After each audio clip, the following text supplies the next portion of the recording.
Devil May Cry has lots of really cool speedrunning categories, but it also has a few that aren't nearly as cool as the others. After getting the world record in the most competitive and optimized category in the game, normal any percent, fuck this game, I'm the best! I decided that I wanted to finish off the Infinity Gauntlet of all 8 main speedrunning categories: normal difficulty, any percent, low percent, all collectibles, and 100%, and their Dante Must Die difficulty counterparts. I had now collected 5 of 8 of these. This is when I really set my sights on those final 3. And I would actually get the very next world record in exactly 1 attempt. How could I be able to set a speedrun world record in only 1 attempt without ever having actually done the speedrun before? Well, here I'll show my little story of the world record that only took 1 try. Literally right after I achieved the world record at any percent normal, I set my sights on my next target, low percent normal. I want to get these 3 as fast as possible because I don't want to get bopped at any percent. So I think we're going to learn low percent now. The rules for low percent are simple. Where any percent is completing the game with any percentage of the game completed, low percent is completing with the lowest percentage possible. In DMC games, this means no permanent upgrades, no additional weapons, and no special abilities. And no health or devil trigger upgrades either. The only thing you can use your money on in DMC 1 and low percent is on healing items or holy waters. This makes for a unique way of playing the game where you only use your base abilities to fight bosses and regular enemies. And on Dante Must Die difficulty, that results in a lot of unique and cool strategies for a lot of the enemies and bosses. And a lot of bullshit. I landed on the fuck... and I got stunlocked. Like, so dumb. I jump, the platform spawns underneath me, I land on the platform, get hit because I'm expecting to fall, then I fall off the platform after getting hit, immediately hit again. Like, fucking dog shit category, brother. But I already got the Dante Must Die low percent world record. It's dead. Goodbye. Fuck off, DMD low percent, you fucking god-awful piece of shit category. Now I needed to get the low percent record for normal difficulty. The main difference here is that on normal, holy waters get a lot more effective than on DMD, and they are about 5 times as cheap. In DMD, you would have to save 4,000 orbs for just 1 holy water, but on normal, after almost every mission that you S-rank, you can afford another 3 of them. This means even more so than any percent normal, holy water is the solution to almost every problem. At mission 2, you buy a holy water, right? And then you holy water the scissors. You have a fuck ton of money. What do you spend all this money on? You max out on holy waters, then double holy water this, of course. Oh, you holy waters this?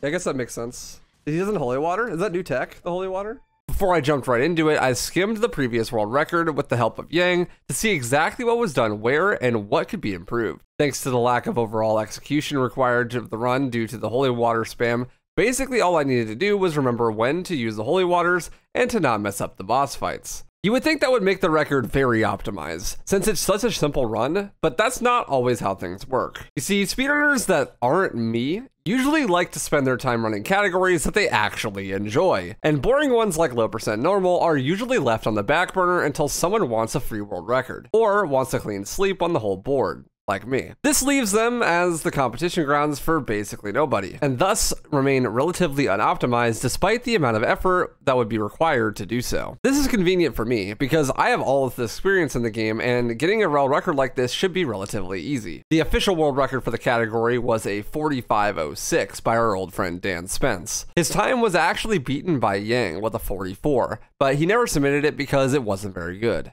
Dan did have an even better time than that for a slightly different category, the legendary Dark Knight costume normal low percent run. Basically, the only difference is you start mission 1 with Devil Trigger and Alistar instead of having to wait until mission 2 to get them. In this category, he has a 4240, so I set my sights on the goal of beating this 4240 with the normal Dante costume. His run was relatively clean, only missing 1 strategy in the early game. His normal Dante costume run, however, was much more out of date, and he missed a jump on this bridge that lost him about a minute. See, I'm doing this on purpose because the return trip is a lot harder than jumping over because you can't really see where you're jumping. So by doing this, you automatically teleport to the other side. With my brief rundown over, I learned from last time, I swear, I started my very first attempts. Right at the start of the run, I blast my way through the RNG basement into the second mission. This is where a new strategy that Dan didn't do would take place. You can actually buy holy waters at the start of mission 2, but normally you would never go into this menu because you can't buy any abilities because you don't have Alistar yet. Thankfully, you can buy a holy water here, and we do to use this on the scissors at the end of mission 2. This is gonna feel so fucking cathartic to holy water these fucks.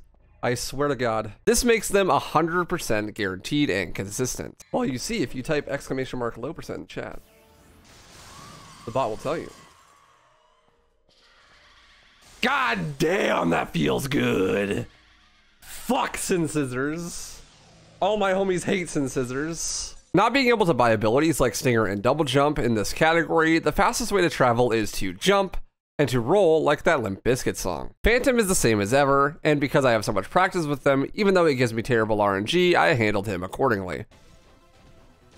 Of course, just my luck.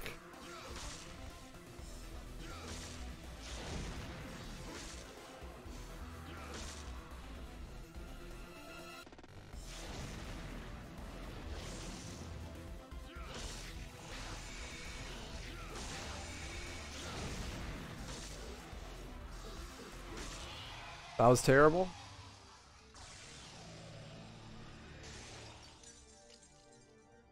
Not having Stinger is rough.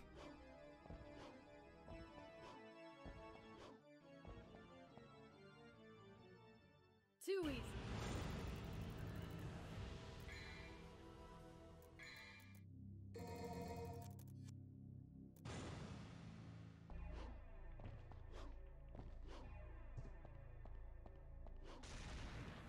Alright, so this mission is just normal.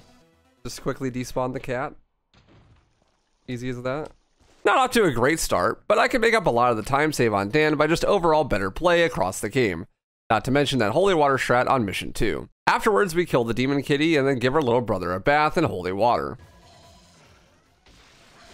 I got really good luck on both Shadow Cats and was on good pace leading into mid-game. At this point, I'm already filthy rich and have the maximum amount of holy waters that you can buy from the shop at once. This category really boils down to just using holy water on everything, and I think it would be a lot more fun if you couldn't use any items either.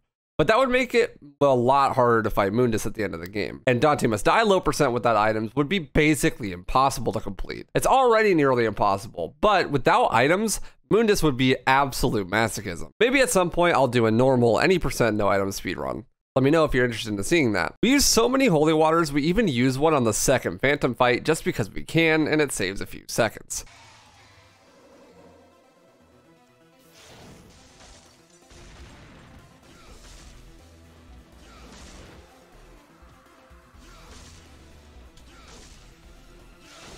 Great fight though. Because we can't buy double jump, we also can't do the skip we would normally do for the platforming section required to grab the Ifrit gauntlets. But we can do this alternate version instead, skipping some of the platforming that's normally required. If we could skip Ifrit, we would, but it's needed to open this door after fighting Griffin. Well, after is one way of phrasing it.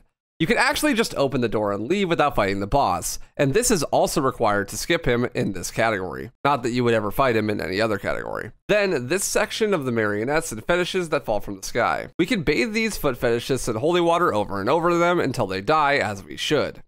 Kill it with fire. The rest of the mid-game was basically exactly what you would expect from a zoomer. I just run through the game away from all of my problems and use my mom's credit card to solve the ones I can't run from. Normal zoomer stuff. Then we arrive at mission 15. There are two paths that you can take, the right and the left path. Unlike in RE4, the left path is actually faster here, but it's a bit scary because of the poison in the room. If you want to play it safe, you could take the right path, but you have to activate two buttons that both have small cutscenes associated with them. Dan took the right path, but I knew it would be easy to take the left one and save some pretty massive time. Then a few baths later, we arrive at the fabled bridge. These jumps are actually deceptively difficult. It's really easy to mess them up by holding the jump button for too long or not long enough. Then splash. We are taking a bath. Then you have to fight a set of skulls and waste about a minute. I was confident that I would have no problems with this section. I was wrong to be so confident. I didn't hold jump for quite long enough and Dante decided to yeet himself into oblivion, losing me about a whole minute. No way. You're fucking kidding me. How did that not?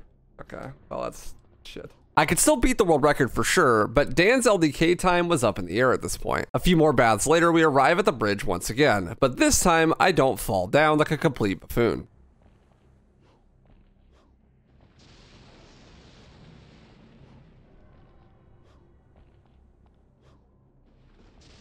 Hey, I didn't fall. Boggers. On mission 21, I have to kill 3 nobodies, and like on DMD low percent, they're complete cancer without the grenade gun or stinger.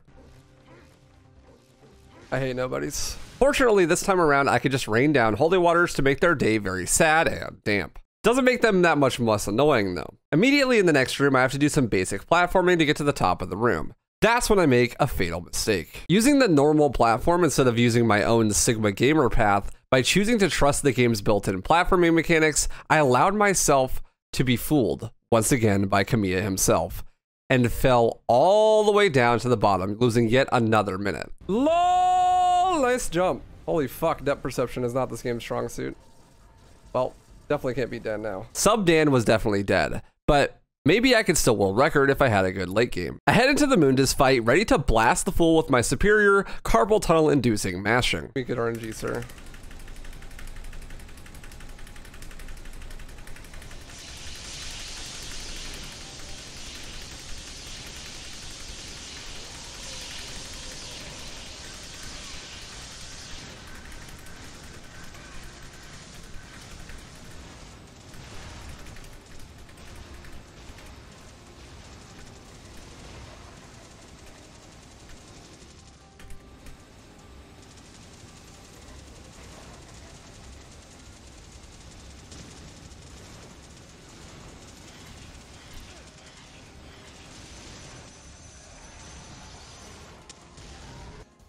It's a quick, clean fight, and I just have one more boss to kill, and it's GG.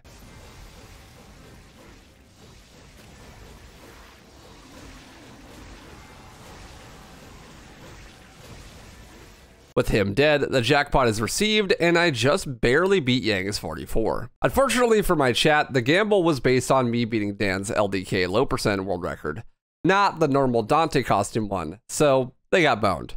But that does make it 6 out of 8 world records achieved for the normal Dante costumes. Dante low percent being only done in one attempt. 43, 48. Not bad. Because it only took one attempt to get this record, I wanted to try to make it a little bit better. If I did just the same run without falling off the bridge in the platform on 21, then that would be a free 2 minutes of time save. And I only needed to save like 1 minute to beat Dan's run. So I immediately jumped into another set of attempts. The very next attempts early game would be phenomenal. Almost 15 seconds ahead after just the first mission. That was a huge time save on mission 1 already. But Phantom would troll me hard, leading to a reset at mission 3. One more. I would soon learn why no one wanted to grind this category. It feels just like normal any percent, and with the same amount of random elements, but even longer. It was so similar, in fact, that the next run I would forget to completely buy a holy water for mission 2. Not that it mattered that much. Oh, this game's dog shit. What do you know? This next run would be basically the same run as the previous world record I just got, but slightly better on every section. If I just kept up this pace and I didn't fall off the fucking map, I would be on pace to blow Dan's run out of the water. I optimized my movement a lot on mission 15 and was 44 seconds ahead after that. And I don't fall on mission 16 and we're good to go. Don't fall on 16, don't fall on 21. Already on pace to beat Dan. And I had nearly 2 minutes of time save left if I just didn't fall off the map. This is when I arrived at the true final boss of this category, the bridge. And I fell. Again. Left 4 Dead and then RE4. Dude, I fucking fell. This is so cringe. At least this time I immediately fell and had Devil Trigger to speed up the fight. I actually ended up saving time on my last attempt even though I fell in the water again. This is fine though because I only needed to save about 20 more seconds to beat Dan and I still had a massive time save on mission 21 from the platforming failure there too. This time I learned my lesson and wall jumped instead of trusting Kamiya. For my distrust I was rewarded with bigger green numbers and a nearly 1.5 minute lead on my old world record.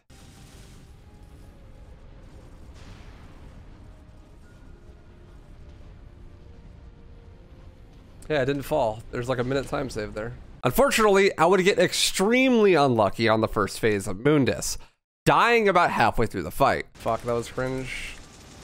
My vortex button not wanting to... Wow, I died sick. The vortex button not wanting to work, dude. And having already worn out my hands from the mashing of previous attempts, my mashing failed hard on my second attempt. This really sucks because my hand hurts now. So I'm gonna have a slow mash Mundus because... fucking fatigue setting in. This death and slow refight would lose me about 50 whole seconds, making it so I just barely wouldn't be able to beat Dan. But at this point, I was over it, dude. I still had all collectibles and 100% world records to collect for the clean sleep, and I was very afraid that Karma would beat my any percent normal time before I could collect those final 2. I got a slightly better world record, a 43-12. like 25 seconds away from Dan's LDK time, but with some very large mistakes. I could definitely go beat that time in another few attempts, but honestly, I just really wasn't enjoying low percent very much. It's not a super fun category by any means, and I only ran it to complete this Infinity Gauntlet. Now with 6 of 8 world records achieved though, I set my sights on those all collectibles and 100% ones. Not every speedrun category is optimized. In fact, this world record I got on my very first attempt. But that's almost always how it starts. Free world record after free world record, until one day, it's not so free anymore. Thanks so much for watching. Come check out the stream where I do this run and many like it live almost every day, on my Twitch stream or on the Archive YouTube channel. If you want to watch the full world record, it's in the panels there as well. Stay stylish.